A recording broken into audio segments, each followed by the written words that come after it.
সরোবরের 7 নম্বর বসলাম, বসে একটু রেস্ট নিই। মোটামুটি ঘোরা কমপ্লিট হয়ে গেছে, প্রায় দেখে নি ঠাকুরই মোটামুটি দেখা হয়ে গেছে। হাই, আমি এখন অফিস থেকে ফিরে হচ্ছে রবীন্দ্র সরোবর লেকে এসেছি। ইন্টারেস্টিং জিনিস দেখাবো বলে। অনেকেই জানে, আবার অনেকে জানে না, যারা কলকাতা থেকে একটু দূরে থাকে তারা জানে না। তো সবাইকেই দেখাতে চাইছি। যদি আপনারা কেউ দুর্গা ঠাকুর দেখতে চান সেটা আমরা দর্শন করাবো, এখন না, তার জন্য একটু ওয়েট করতে হবে।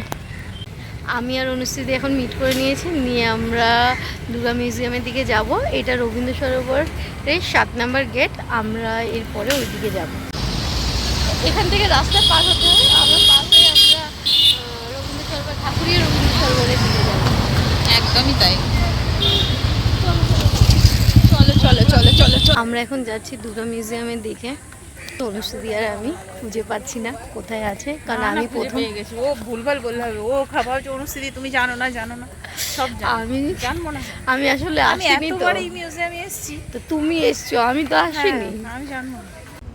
এই যে গেটটা দেখছেন, এটা হচ্ছে লেকের 3 নম্বর গেট বা বিআরসি গেট বলে। এখানে বিআরসি ক্লাব আছে।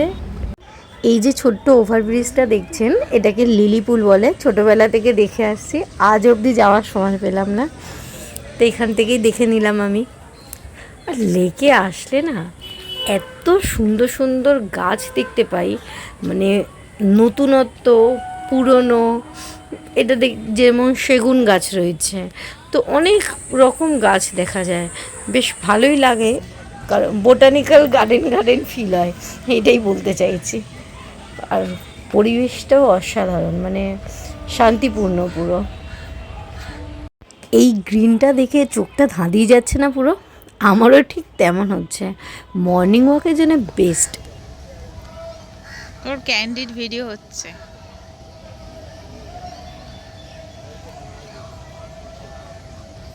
মন দিয়ে, এই যে মন দিয়ে একদম সুন্দর করে ক্যামেরা করছে। আর আমরা এখন বসলাম, বসে একটু রেস্ট নিয়ে নিচ্ছি।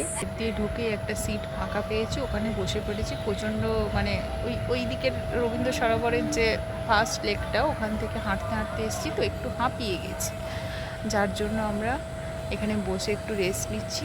তারপর ওই দিকে হাঁটতে হাঁটতে দুর্গা মিউজিয়ামের দিকে যাব। অবশেষে আমরা আমাদের গন্তব্যস্থলে চলে এসেছি।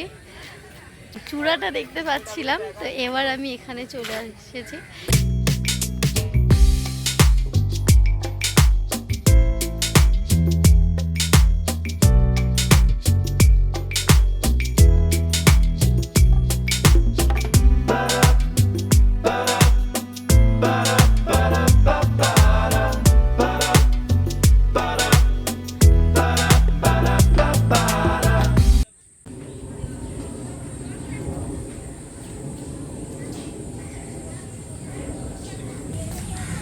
কেমন লাগলো সুপর্ণা দুর্গা মিউজিয়ামটা? তোর কেমন লাগলো বল? আমি তো অনেকবার এসেছি। যেগুলো সব প্যান্ডেল থেকে এখানে নিয়ে আসা হয়েছে, তো তৈরি বলতে আমি এটাই বলতে চাইছি, মানে এই জায়গাটাকে তো সুন্দর অর্গানাইজ করে রাখা হয়েছে তৈরি করে, সেটাই আমি বলতে চাইছি। তো ভালোই লাগছে, কারণ আমার প্রথম আসলাম। তুমি কি এর আগে এসেছো? আমার অন্তত পক্ষে 4-5 বার হয়ে গেছে আসা। আমি ফার্স্ট এসেছি, দারুণ লেগেছে, ভীষণই ভালো লাগছে দেখে। এই যে মিউজিয়ামটা দেখছি, এটা মনে হচ্ছে সম্পূর্ণ কাঠের তৈরি। অসাধারণ লাগছে, দূর থেকে তো দারুণ লাগছে, মানে চোখ ধাঁধিয়ে যাওয়ার মতো। মানে এক কথায় এটা ছাড়া আমার কোনো কথা আসছে না, অপূর্ব যাকে বলে। আমি এখানে মায়ের প্রতিমাটাকে দেখছি আর ভাবছি লেকটাকে কত সুন্দর করে প্রেজেন্ট করা হয়েছে একটা আর্ট গ্যালারি তৈরি করে। মা দুর্গার প্রতিমাটি দেখছেন, এটা সম্পূর্ণ কাঠের মনে হচ্ছে। আর টেকলা অগ্রণী 2017 সালে এই প্রতিমাটি বানানো হয়েছিল দুর্গাপুজোর সময়, তো এইটাই এখানে প্রদর্শন করা হয়েছে। এই শিল্পী হচ্ছে ভবতোষ সুতার। এই যে চূড়াটা দেখছেন, আমি যখন আসছিলাম প্রথমে আমি বিশ্বাসই করছিলাম না, খালি বলছি কত দূর, এমন কিছু দূর না। কিন্তু যখন ওই উঁচু থেকে চূড়াটা দেখতে পেয়েছি, তখন আমি বিশ্বাস করলাম যে হ্যাঁ, আমি কাছাকাছি এসে গেছি, কারণ আমি তো এর আগে আসিনি।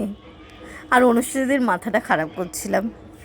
আচ্ছা, প্রথমে বলি, প্রথমেই যখন প্রবেশ করবেন আপনার ডান হাতে একটা প্রতিমা ও বাঁ হাতে একটা প্রতিমা, তারপরে ওই যে সোজা দেখতে পাবেন যে চূড়াটা, তারই পাশে এই সুন্দর কাজটা দেখতে পাবেন। এবার আমরা মিউজিয়ামের ভিতরটা প্রবেশ করছি।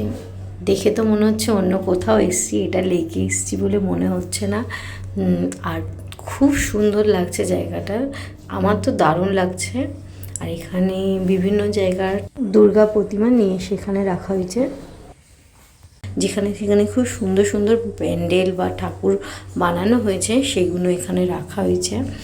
তো অনেক জায়গারই আছে এখানে, যেমন ধরুন খিদিরপুর আছে, চিতলা অগ্রণী আছে, আরও অনেক অনেক জায়গায়। এখানে এটা যেমন বরিশা ক্লাবের ঠাকুর। এই দুর্গা মূর্তিটা কোথাকার লেখা নেই। অনেক অনেক ঠাকুর রয়েছে যেটা আমরা চিনি, অনেক দূরে দূরে ঠাকুর যেগুলো আমরা জানি না। অনেক ঠাকুরই রয়েছে এখানে প্রদর্শন করা।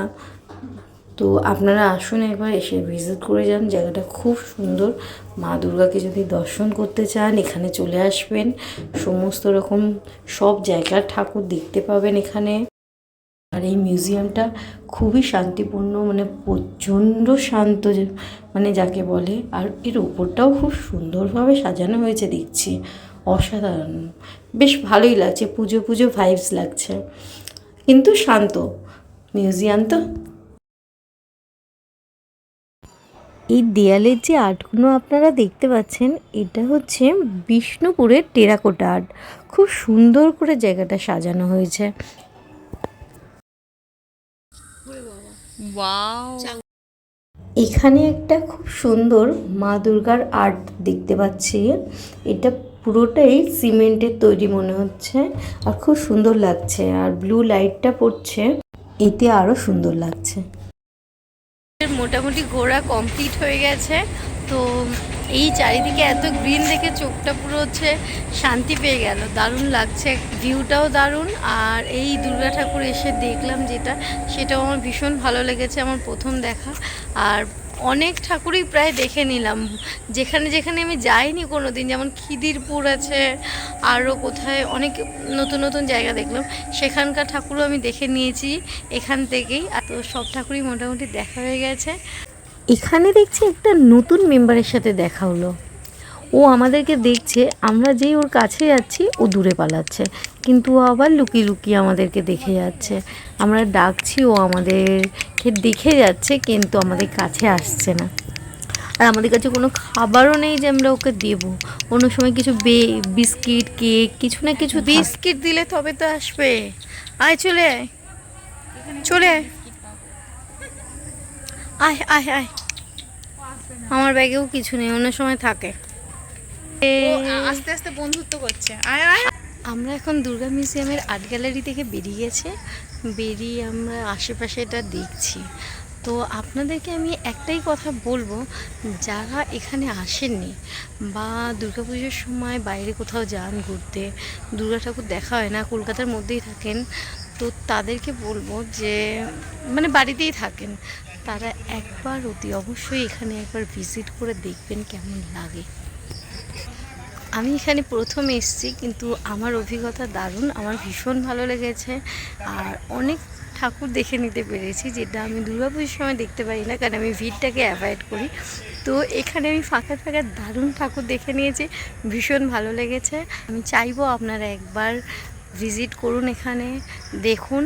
আর যদি আপনাদের আমার এই ভিডিওটা আমি আপনাদেরকে যদি ভালো মতো দেখিয়ে থাকি, তো অবশ্যই ভিডিওটা গিয়ে লাইক, শেয়ার, সাবস্ক্রাইব করবেন। এখানেই আমরা এন্ড করে দিচ্ছি, আর কিছু দেখাতে পাচ্ছি না।